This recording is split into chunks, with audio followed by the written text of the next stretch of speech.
Welcome back, beautiful people. It's another great day to be doing a walking, talking vlog going on here on the Busy Bee Mindset. Today, I'm going to discuss pretty much the end of chapter 2 and the beginning of chapter 3 of Never Finished and my take on it.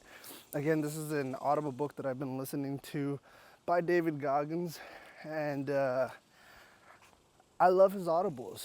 I know that his the way that he pursues things and the way that he does things is so outrageous and it's so to the extreme that some people would definitely think that he's crazy. But at the same time, right, like when you actually look at everything that he's done in his life, it's very telling that anyone can do what he does.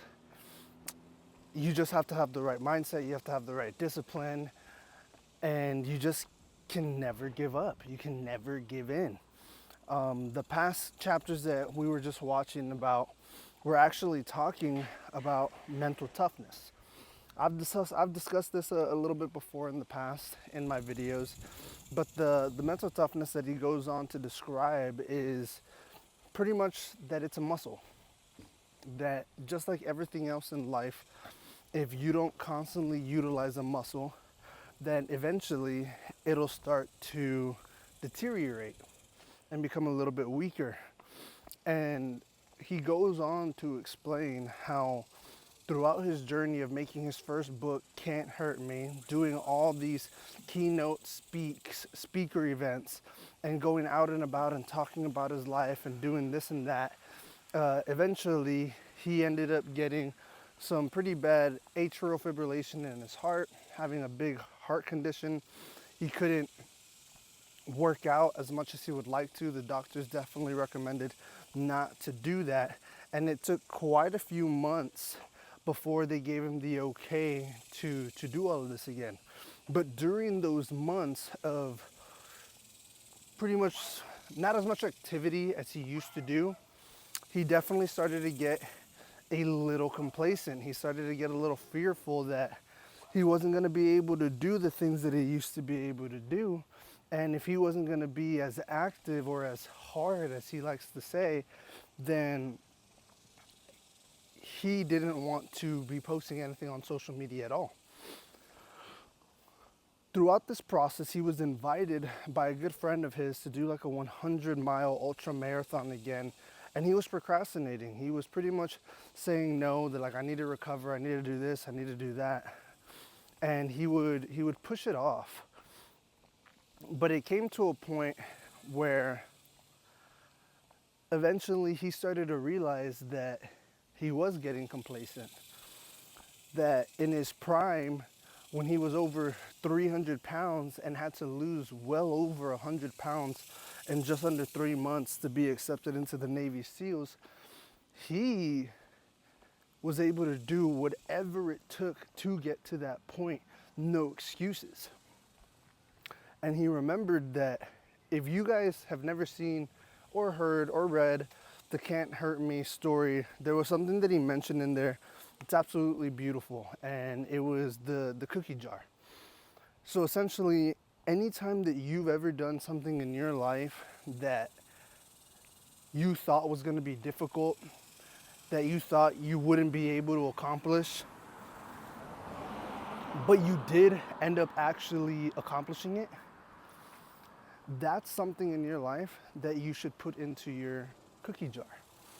And every time that you're putting something new in there, let's say for example, you ran a marathon, you made your first $5,000 in a month, you got yourself in incredibly good shape and lost 50 pounds in a year, right? You got promoted at a job that you didn't think you were gonna do, you started your own business, whatever it might be, he would put that in his cookie jar.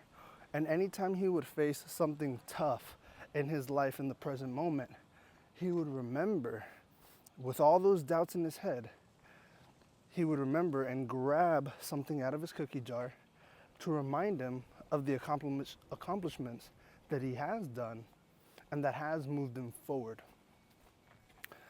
And so this whole cookie jar concept in his new book, he started to say that, well, those cookies were starting to get stale because it's been a long time since he had done anything of relevance or toughness in his own mindset. And so he said, I had to start from brand new, and I had to create a brand new cookie jar. And he made a dedication to himself that he was going to train for this run, that he did get the okay from the doctors that he could do activities again. And he made a 10-week challenge of 1,200 miles that he would trek or run. And he did this in a secluded area where I believe it was like his assistant's hometown or something like that. And it was extremely hot.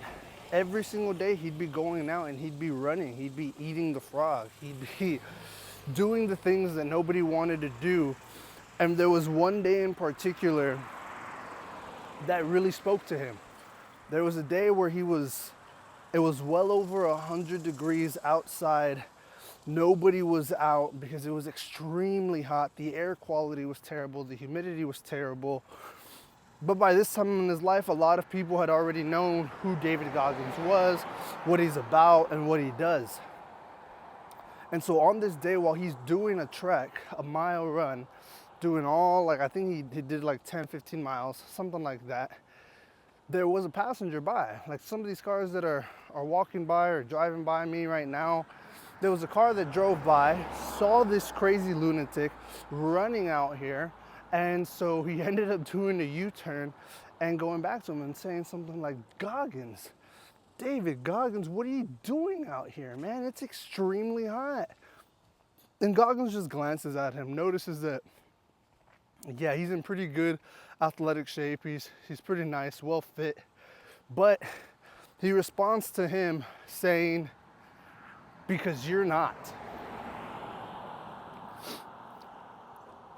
And that drove him, and he wasn't trying to be rude at all. He wasn't trying to be rude, but it was more to put himself back into that mindset and to build that mental toughness again that he was slowly losing. Because the thing about your mental toughness, guys, I know I mentioned it at the beginning, right? It's like a muscle. If you don't use it, you end up slowly starting to lose it. Like me, I love to play guitar. My fingers used to be extremely calloused because I play acoustic guitar and I'm on that thing trying to shred, doing all of that stuff. But because life has gotten busy, I haven't been able to play nearly as much. My calluses are gone. That doesn't mean that I've lost all my guitar skills, but if I wanted to rebuild those skills again from the bottom up, I'm gonna have to go through the pain and little suffering of getting these calluses back for the enjoyment of playing the music that I want to play. And it's the same thing with our mental toughness. And that was the whole point. Once he said that to him and he kept on running towards the end of that mile or the end of his run, he was constantly telling himself that I am the uncommon amongst the common. It's because I do things like this that puts me above the rest. He's constantly living to be his best version of himself and challenging himself even in moments when he thinks that he might have lost it. And I think that we don't have to go to the extreme that this man does to get what we need to get accomplished in our own lives. But what we can take from this is to understand that there's gonna be so many days, so many tough days that we look back on and we're gonna think, maybe we didn't push ourselves as much as we wanted to. Maybe we didn't get as far as we wanted to. But that doesn't mean to give up. That means, okay, what can I do now, today, to slowly get myself back to where I used to be? Me making these videos, me posting these videos, these are the things that I do myself. Me doing this walk, it helps hold me accountable to make sure that I'm doing a walk so that I can still be out in the sun and get this exercise in, but at the same time, spread a little bit of positivity to you guys. That's the way that I'm slowly building my mental toughness back, because complacency is very seductive. It's very easy to, once you get comfortable, to want to stay there. It's very tough to try to keep moving forward in those trials of tribulations, so to speak. And I wanted to remind you guys that it's okay to take your time. It's okay that we don't get things immediately. But in order to be the highest version of yourself, you need to always go back to remembering what your goals are. You need to go back into remembering what it is that you want out of yourself to be a better person, to keep on moving forward. I have all these different goals that I'm trying to accomplish, but I think right now I'm at a point in my life where I'm really just gonna focus on 3. I'm gonna focus on this YouTube journey, but this isn't gonna be like my number one focus. This would be a hobby that I want to develop over the course of time and hopefully gather a following that enjoys the content that I put out, and we keep this going. Now, I would love to do that. My next focus is definitely gonna be at work, right?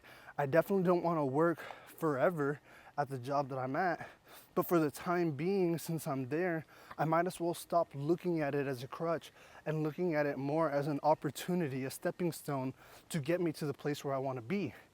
And in order to do that, I need to give my all to that job.